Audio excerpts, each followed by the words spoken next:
Hello and welcome back to Auto Travel in a Journey. Today I'm sitting down with Jessica Sanders in Melbourne. Hi, Jess. Hey, thanks for having me.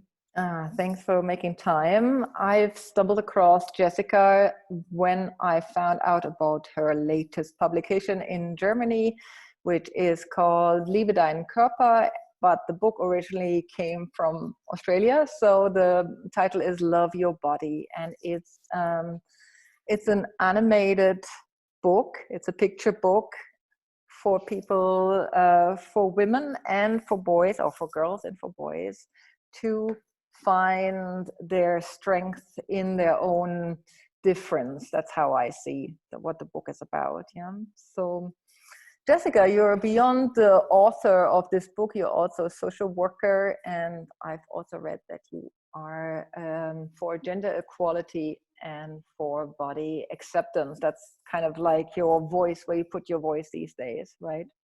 In your work. Yeah, Mm-hmm. yeah, definitely. I think the common theme is, creating a more equal world where we view everyone as people and don't, make judgments or binaries. To just encourage people to be their best selves and try to create safe spaces where they feel valued and heard and included. Yeah. Yeah. So how did you start this project about the book? So maybe you can say a few words about the book, because I didn't say much there. People might have not come across it. So can you say a few things about the book and why you wanted it to come into the world? Yeah, yeah. So kind of the idea for the book happened mid 2018, I reckon. And basically it was during a conversation with my housemate, who's also my best friend, Hannah, and we were just ranting and raving it was actually about labiaplasty surgeries on the rise amongst young women. So that's like vaginal surgery that's unnecessary, cosmetic, dangerous, expensive, and just a product of a unattainable beauty ideal. When it comes to women, it was just like another thing that girls have to deal with, basically. And I was just like, I'm so sick of girls having to deal with this stuff, having to change and alter their bodies in dramatic ways and waste all this time and energy focusing on how they look, basically. Yeah. And so Hannah was like, we're both saying we've got to do something. And I had increasingly been feeling that I had to do something. And I'd been feeling very frustrated, kind of angry. I had done my postgraduate cert in gender. And so I was just feeling really frustrated of all the disadvantages against girls. And so I was like, we've got to do something. And she's like, you should write a book. And I was like, yeah, why not? Why not? I hadn't thought about it before, to be honest. But 2 weeks before that, I'd interestingly had a kind of a decision that I'd come to. I was kind of grappling with my identity and what I wanted to do as a young person. I guess at the time I would have been 24. And I was basically, my thing was photography, and I did my undergrad in photography, and I'm a creative person, and that was my identity. But it wasn't giving me the same joy that it used to. And so I just said, at one point I was like, I have to close the door on that for now. Maybe I'll come back to it one day. But I kind of opened a new door, and I was really open to anything. So I was ready to give anything a try. And so when she was like, you should write this book, I was like, yep, I'll give it a go. I did my research. I realized that the book I was imagining didn't exist at all. Yeah. I went to a bookstore. I'd done all my research on the internet, but I wanted to ask some booksellers, some experts, like, do you have a book with diverse bodies, like all kinds of female forms, cellulite, stretch marks, and just representation was really integral. I didn't see myself represented growing up. Like, I am a white female, so I definitely did, but I didn't see someone like me who was taller, broader shouldered, and that kind of stuff. I just saw sort of daintier girls, and I was desperately looking to see myself represented. So that was really important. And I just wanted to put some softer guiding words in there that came from the lessons that I'd learnt. So when I was looking for it, it didn't exist anywhere. I couldn't find it. And the lady in the store actually said, she's like, if you make this book that you're talking about, I'll put it in this store. I was like, great. Oh, That's wow. the validation I needed. Which it did end up being in that store, and we had an event there at one point, which was really nice, full circle. But so kind of from there, I just felt a real kind of untapped energy source to make this thing come to life. Like, I was still doing my master's at that time in social work, and I was just like busy, busy, busy. But I just always found time for this project because it just meant the world to me and it was really important. And yeah, I found this amazing illustrator online, Carol Rossetti, who did the illustrations. Yes, beautiful. And she's just amazing, yeah, at capturing the female form in a really authentic way that's accessible to children. Yeah. So I actually just emailed her and I was like, hey, would you be keen to do this? And she was like, I'm on board, absolutely. So from there, it just kind of, yeah, it sort of graduated. And then I did a Kickstarter, like a crowdfunding campaign, because at the time I thought a book like this, I just didn't know if a traditional publisher would be interested in it, just because it was quite, it's sort of out of the box. It's not your normal category, I guess, for this kind of a book. It doesn't fit into a mold. It's actually what we had a lot of trouble finding a German publisher because it didn't fit into a distinct category. And so I thought, I don't want to compromise on this message, on what we include. You know, it's actually the first children's book to have cellulite and stretch marks in it. So I thought, I'm going to do it myself. I'll self-publish it. And that will be. And it had a lot of groundswell community support from particularly the body positive community. But mostly it was just women who were like, oh, I wish I'd had this when I was growing up. This is the book I needed. This is the messages I needed. And it's the visuals absolutely the book we need, you know. If I'm I like it, you're on a roll there. Sorry. Something I can, no, I love it.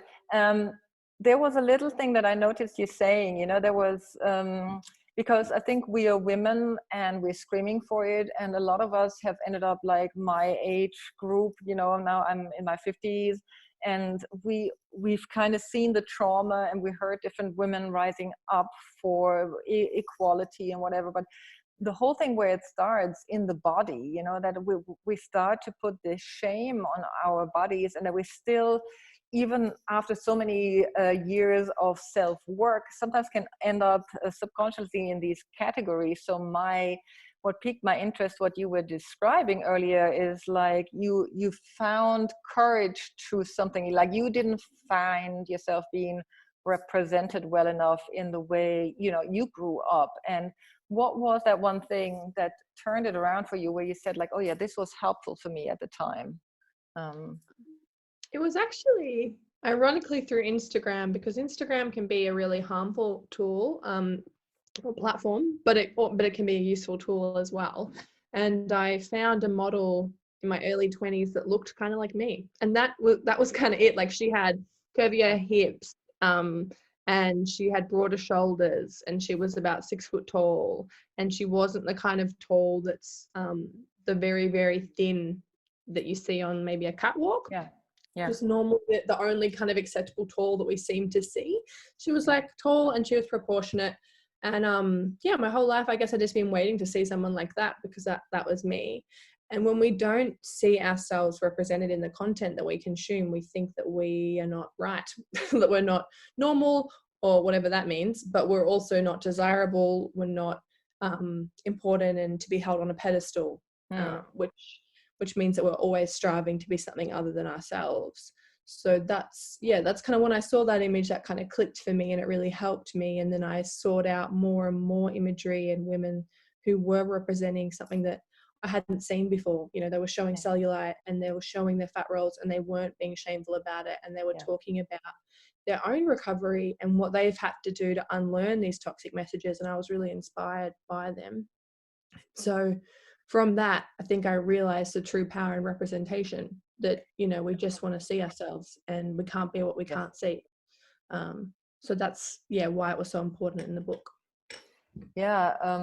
I noticed that with my own daughter, who is not a common body type, you know, as we see it represented. And even it's not that she's watching television, because we don't have TV. I mean, she's watching YouTube and whatever, and she doesn't like movies. She watches more cartoons, so it's all not that real. But when she's at school, there is, like, here in Germany, in Berlin, there's a certain type of girl that's growing up, and they don't have any influence of that either, you know. But she always calls them, like, they look like leeks, you know. They don't have a front, they don't have a back, they're all the same kind of shape, and she is not that shape. And it was super difficult for her to discover when she moved to Germany, because before she was living in Costa Rica, and she comes from Africa, and where the body forms are so different. So now she finds herself almost like on a different planet,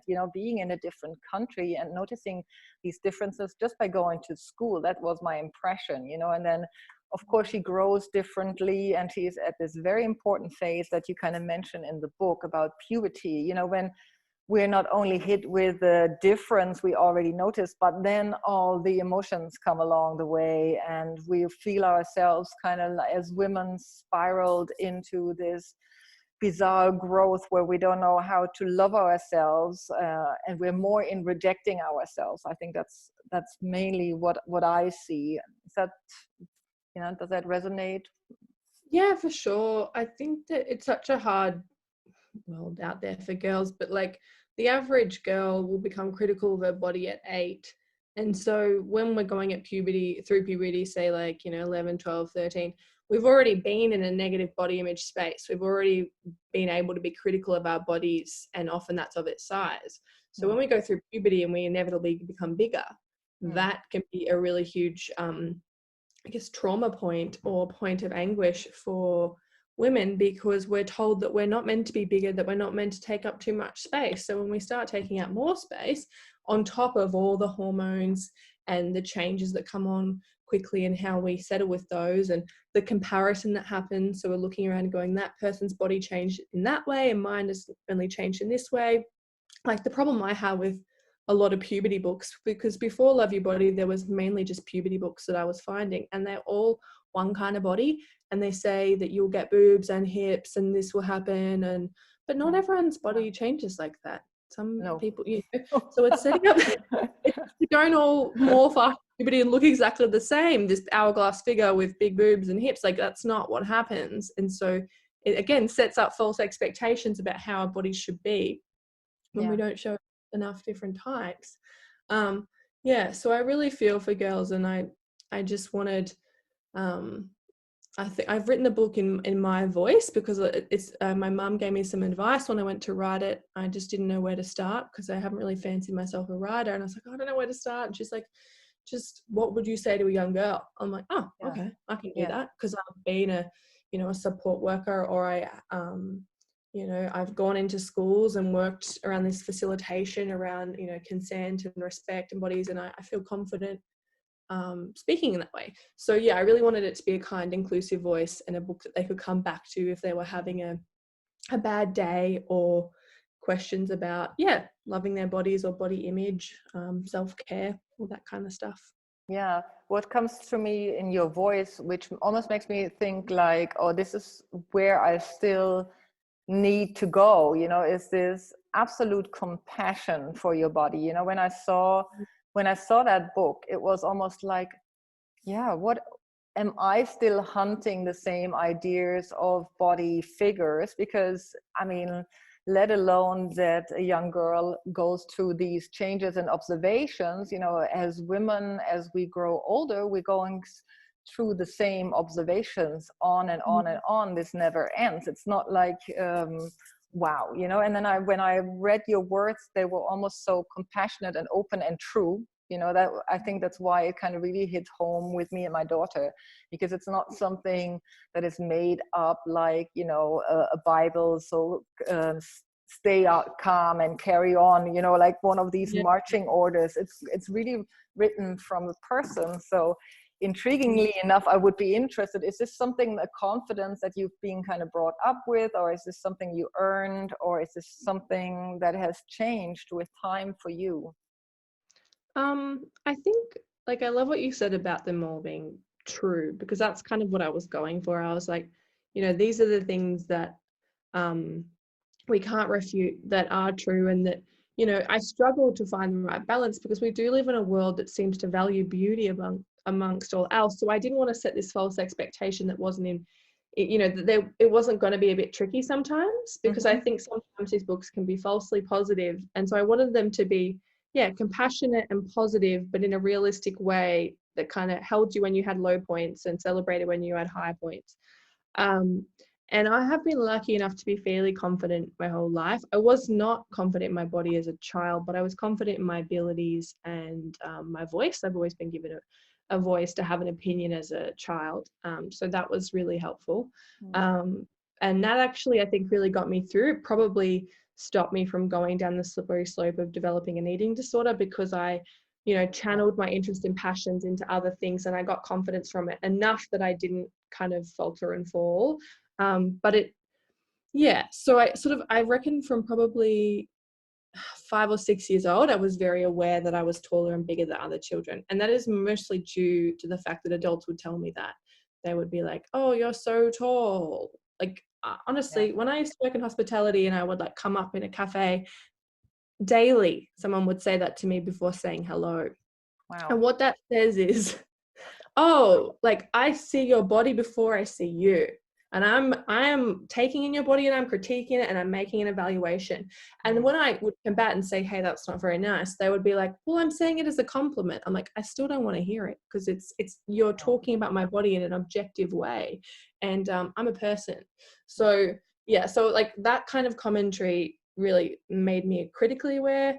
And then, as I went up and into high school, I did a lot of dieting and a lot of ways trying to make myself smaller, because that's what our culture sells us as a solution, is to Yeah. diet Yeah. usually, and do whatever else you can to change yourself. But yeah, so I wasn't confident in my body, but I was confident in my words and my abilities, and that helped me in good stead. But when I did learn these lessons that I put into Love Your Body, and I learned them in my early 20s through these body positive influences, through my friends who are also doing the same learning, we're very open and have critical discussions. And Mm. yeah, I taught myself a different way. I challenged these negative thoughts every Mm. time they came up, and I combated them with self-compassion. Yeah. Doesn't necessarily mean that they've completely gone away. Like, I still have them from time to time. Yeah, of And course. it's important to acknowledge, because it's social conditioning. So it's kind of like we're doing unlearning, and sometimes, it takes a lot of time, and sometimes a thought pops up and it's not necessarily our own, but we've kind of be like, all right, I hear you, but, I'm going to combat it with this. So the advice I put in there is advice that I use myself. And that they're all just lessons that I had learned from other Yeah. women. Yeah. And So through this, you mentioned this before, body positive community. I haven't come across it. Can you tell a little bit about yeah, what's the work behind it? Hmm. yeah, well, body positivity has been around for quite a while, and it was actually started by like lesbian women back in the day, Mhm. fatter lesbian women, and who were just like, their bodies, their sexuality were radical. And so they kind of were like, we're going to just be positive about our body, and that in itself was a radical act. And so they kind of started this movement, which has gradually seeped into popular culture, which is pretty cool.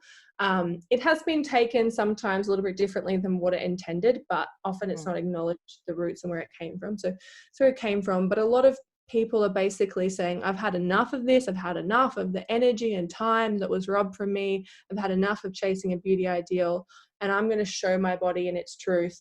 And sometimes, it might not necessarily mean that they love it all the time, but they are showing it and they're talking about it. And when I say they, it's usually someone who is an advocate or a quote unquote influencer in online spaces, Mm. um, who is just talking about their experiences, sharing with the community. Um, there's a lot of movement around health at every size, which is stopping the discrimination of fat bodies. Often someone might come into a doctor's office and they're in a bigger body, and instead of treating the symptoms, they're treating the fatness, because we have so ingrained that equals they're in poor health. And then they might have cancer, or they might have something else going on that actually becomes undetected. Yeah. So it's stopping, there's a lot of fat phobia in our culture, and Yeah. body positivity is also combating that. Mm. And this idea of treating everyone as equal. We're in Black Lives Matter movements and Black Lives Matter, we're talking about that. But often people who are in bigger bodies can be really discriminated, maybe not in the life-threatening way of police, but they can be discriminated in all kinds of awful ways. And on a day-to-day basis, if you follow some of these women in bigger bodies, they'll share with you the abuse that they receive, on Yeah. a daily, weekly basis. It's disgusting Yeah. and horrible. And we know that shame doesn't work. So Mm. when people say, oh, I'm saying this because I want you to be healthier, it's like shame could be potentially the most damaging thing to someone that there is. So yeah, in broad terms, that's kind of the body positive movement. And there's a lot of people in online spaces advocating and talking about this stuff. And they probably sit on a spectrum, as in with any movement. But it's been personally really helpful for me. Yeah, the one thing that I heard you saying was the bigger body shame. And I've been part of these seminars for doctors where we put them into fat suits, as we call them. You know, they get the extra bulk around them, and then we put weights on them as well so they can feel the amount of the weight people carry. And we make them train, you know, like we make them walk through an establishment, we make them do workouts. And, you know, you could easily put there then, why are you not doing this? This is so easy. Why are you not stepping up? You know, and they, for the first time, they can feel it through their own bodies what it is like when a person comes to them with adiposity. You know, this, I'm not sure whether this translates, that's the German word for it, adipose. When people are, you know, like when they have bigger bodies. And I think that really contributes, or like I was very proud to be part of that movement and helping doctors at the, you know, who then kind of give them metabolic blockers, which kind of doesn't help, you know, in one way it makes them tired, and then when they're tired they can't move the body, then the body can't process, and so on and so forth. So yeah, we so easily judge when we're on the side of normal, you know, like when we can, like you and I, we're, as you say, you know, we're Caucasian, both white female, you know, like probably with pretty attractive bodies to the outside world, or with normal bodies to the outside world. And so when we're on that side of normal, it takes a tremendous effort to wake up to what other people walk through. And then at the same time, it's so difficult to bear to see all these people in pain and suffering. And that is probably the pivoting point for me in my work, where I feel like if I cannot be compassionate with myself, if I don't understand where my moods, my opinions, and, you know, where my own energy comes from, and my courage, you know, that I want to build in this world, then I cannot have the same then I cannot bring that forward in towards other people. So this is a little bit the work I do, you know, people around their bodies and around their energy building. And that's why I also was attracted to that book very much, because to me, you are doing preventional work. You know, when we start to wake up early and get confidence in who we are, then we don't need to do so much scraping off later, you know, this constant scraping that we're in. Yeah, absolutely. Yeah, I call it unlearning, but it's just like, that's exactly it. It's preventative work. And that was my thinking when I made it. I was like, I don't want young girls to have to go through what I went through. And it shouldn't be that is their destiny, because my experience is the norm, really. Like, it's sort of not even, it's not the worst of it. I've had many friends with really severe eating disorders, one of which lost their life at 19 from an eating disorder. Like, my experience is very much the norm, and it shouldn't be. This shouldn't be normal. And yeah, we have to start earlier so that they don't have to do all this unlearning, because I found so many of the resources, and the body positive movement is amazing, educating usually women and men in like adulthood, but we're not doing anything for kids. And they're just spending too many years in that shame that they shouldn't have to. So yeah, I think getting in early, starting these conversations early is just so important to save them all that time that we had to spend. Yeah, true. So having written this book, you know, like, and invested a lot of energy, and now it's taken momentum beyond your own kind of expectations. What do you want to do with this? Because I know I have this book, and sometimes I look into it to just feel back inspired, and sometimes I leave it in the bathroom for my daughter so she can be, you know, sneak peek inspired again. But what are you planning on doing with this momentum, or is there like an idea that you want to follow? Yeah, I think, like we spoke about earlier, I don't think that my work is necessarily limited to just sort of body acceptance. I think it's acceptance of all kinds, and promoting kindness and self-care. And as you said, taking care of yourself so that you can be empathetic towards others. You know, emotional resilience, all that kind of stuff is really important to me. So I did come out with a second book, which is only available in Australia at the moment, Right. but it was called Me Time, and it was kind of for, I guess, older, so maybe your teens to your adults, around just really accessible ways that you can take care of yourself, and some of the research and in why that you should be doing that. Because for me, I'm a practical brain too, so it kind of helps to understand what this is doing for my body, for my mind, and it's all in time, so you can dip in. It's like 1 minute, 5 minute, 10 minute, that kind of stuff. So that's been really lovely to hear back people having that in their bedside and dipping in and feeling that. I love the feedback I've been getting, and this is what I hoped, is that it's every time they open it, they don't feel overwhelmed or that they're not doing good enough. They feel that they've done something just by doing something little, and that they feel good about that, which I think is those stepping stones. But in momentum, I've got something coming out in Australia in September that I'm really excited about. And it's basically, I wrote this book because of the challenges that was facing girls, and it was holding them back from achieving their full potential.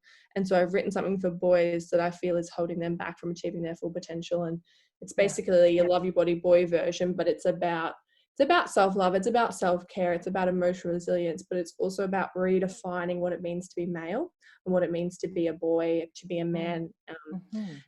And I think that is just trapping them in this tiny man box. Yes. It means that they're causing harm to themselves. They're also in adulthood causing harm to others sometimes. And it's restricting them from being their true selves. And I think that is just robbing. It's just awful when you're robbed from that freedom to be yourself. I think that is the greatest theft. So that's kind of what I'm working on for boys, and it's called Be Your Own Man. And I think that my amazing German publisher might bring it on into Germany too. We'll see how we go, but I hope they will, because they've just been amazing. They're just the best publisher. So that's kind of where I'm going. And then I just think I'm already thinking up new ideas. I want to provide, appropriate, informed, positive sex education to teenagers. That would be really awesome, because that is just something that's missing from our curriculum, and I think curriculums all over the world. We're just moving through, understanding our bodies more, like you were saying about puberty. I just read a book called Period Power by Maisie Hill, and it was amazing. And I just learned things about my own body that I didn't know, and learned about my cycle in a really empowering way, in a way that makes me feel like it's not a burden or the worst thing to happen, but actually so natural and beautiful, and I can work with it instead of against it. So more of that kind of stuff, I hope. I'm just going to keep trying to be as intuitive as possible, because that's, I think, when the best stuff happens. Absolutely, when we kind of feel like we can be led instead of having to figure it out all by ourselves. That's what I kind of thought when I heard your story about like how you ran into your publisher, into the bookshop, researching what you wanted to do, and then this woman offering you to sell your book. And I think that was, to me, like, I believe in signs as such, like I think there is some signs that we should recognize as like, this is a positive step, so let's follow this and not get too conceptual about everything. Just trust in your feeling, in your gut, in your body. I think we get good at ignoring it sometimes and dismissing it, but when you can actively practice to listen to it, it will lead you in unexpected and exciting ways, is what I've found. So it's fun. Thank you. Is there any, we spoke about all your publications, so this is what you probably wanted to put to our listeners, forward. I highly recommend to get a book, even if you're an adult, love your body. I also kind of sneaked onto your Instagram and saw the Me Time, and I thought, like, I got to get that, because it's all along what I want to do and encourage people to do. How do you create self-love? How do you create more rest, balance, in your life, instead of feeling you have to be at the forefront and always doing. So that's why I'm already intrigued with the other book. What it is.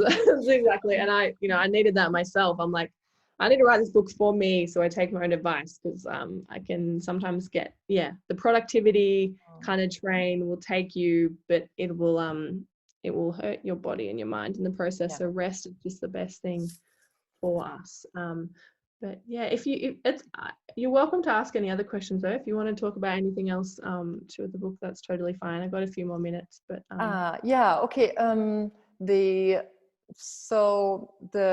Love Your Body, I I think we covered that. Can you talk no, what I'm hearing you say, you know, you're totally into doing these books and doing the recipes, and I'm also in education, you know, like, so I almost had this idea, and maybe this shouldn't be here on the podcast, but I thought, like, you know, like, how can we support your work a little bit more? You know, where do you feel like it's reaching people? Where, since it's been 2018, we have 2020 now. So do you see an impact, and where do you see there is still help needed? Is there people you want to reach out to? And yeah, or, you know, maybe can people reach out to you to get you on board for projects? I don't know. That's what was. I think that you touched on education, and I think that is the most important thing that we can do, like, worldwide, is invest in quality education. And you know, communities coming in and saying, hey, this is important to us, put it in our schools, teach it to our children. So Love Your Body does have lesson plans, and I think on my German publisher's website they're probably there. I don't know if they've converted them into German yet, but they maybe not. But I do have them in English on my website, which is re-shape.info. Yeah. So, you know, if you wanted to be able to bring that into a school, you can, you know, you can do that, which is really exciting. I think the best help that anyone can do in there is really from a community level.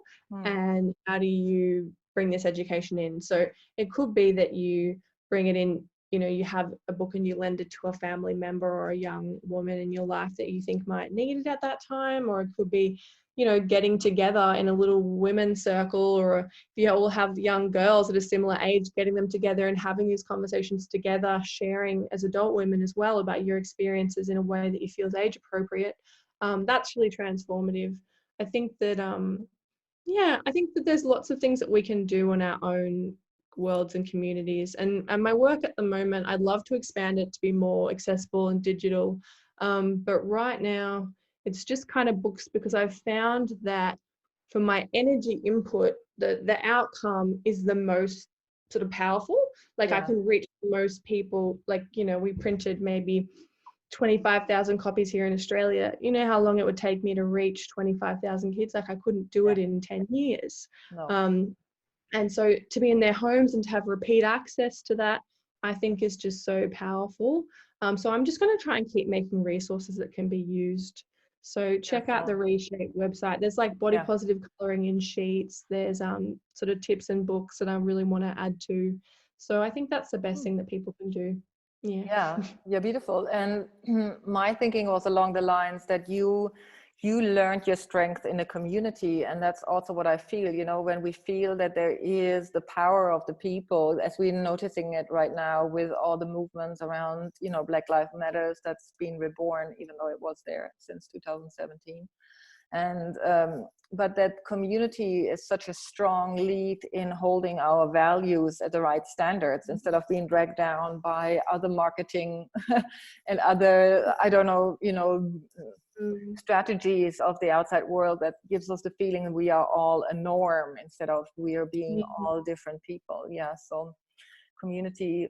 I would, you know, my own encouragement to anybody who's listening and wants to bring this forward to their children, to their girls, you know, would be to maybe do something like a book club, you know, with all the other girls, and have fun with the materials that Jessica developed. And you can do it in English and you can do it in German. So you can even do this kind of crossover thing where you meet on all levels.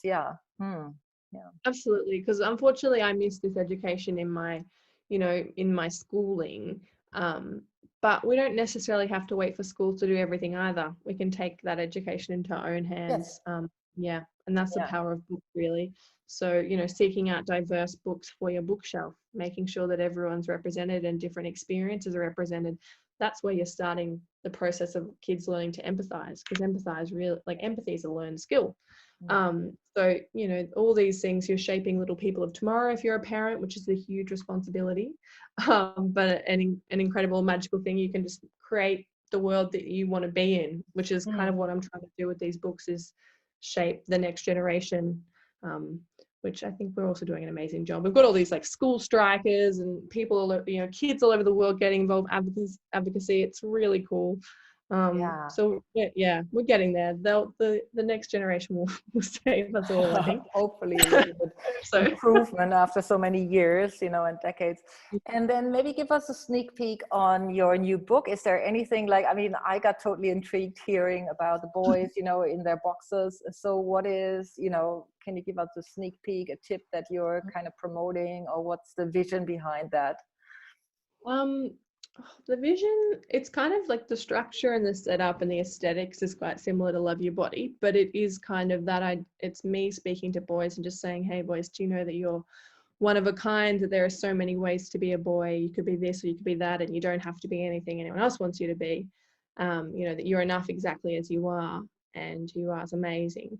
But also I've really emphasized the emotional resilience skills. So I talk about feelings, and I talk about when we hold in feelings and we start to sort of I guess close the door on bigger, scarier feelings, we actually stop having access to all our other feelings as well.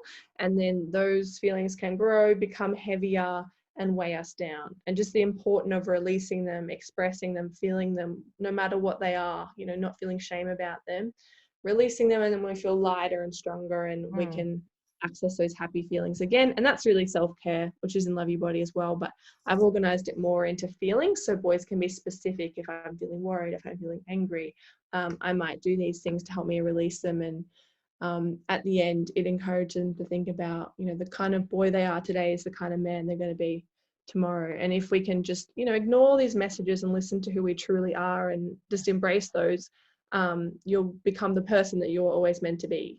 Yeah. So that's kind of the overview of it. But yeah, hopefully it Oh, makes sense. delightful. I'm so looking forward. I don't have a boy at home, but I'm still reading it.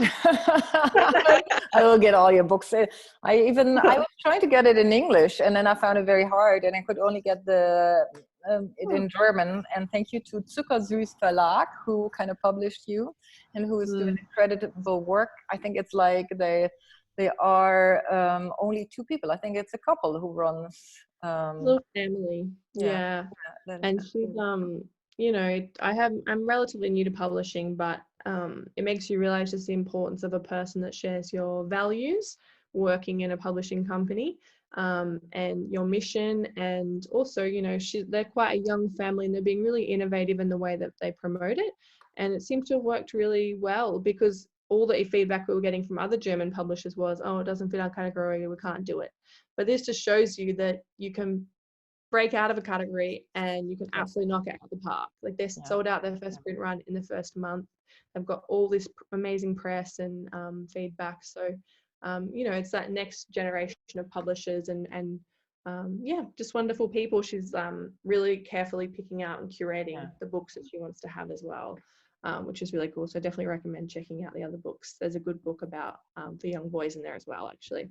Yeah, I saw some of the books and I thought like amazing. And what you're saying to me, and we're coming to the end of this show, but what I hear you saying is, don't trust the norm, like in all the ways, don't think in norms, think out of the box, think, even if it comes to your own projects, don't listen to all the standard advices. Find somebody who is speaking your language, who's voicing your voice and your desires. And there is a place for you in this world. That's what I hear you say. There's a place for everybody in this world. It's big enough. Definitely. And we need those diverse voices. We need difference, Yes. Norm is very boring. And it also, it's Definitely. it's boring. We need a different way. And don't assume that other people know the best way to do something, and so you should just go in and copy their way of doing it. Like, it doesn't tend to work. The best things come out of innovation and different thinking and different experiences. There's so many stories that need to be told that are not being told, and there's so many books that need to exist that that should have existed but haven't, because those maybe people or stories haven't had access to publishing or to books. So again, think outside the box. Crowdfunding, the internet, we have access to everything now, which is pretty cool. So Yeah, but you're right. You summed it up very well. I think that's exactly it. Don't trust the norm. Don't trust the norm. And if you want to know more about Jessica, or if you want to follow her, she's on Instagram. I am Jess Sanders, and you have a website along to this book, and everything will be featured in the underneath this podcast. So you can read up and click the links to her work if you want to follow this new talent and voice in our community of striving women. Thank you so much for your time again, Jess. No worries. It's been a pleasure. Yeah, and thank you to the listener, and see you next time.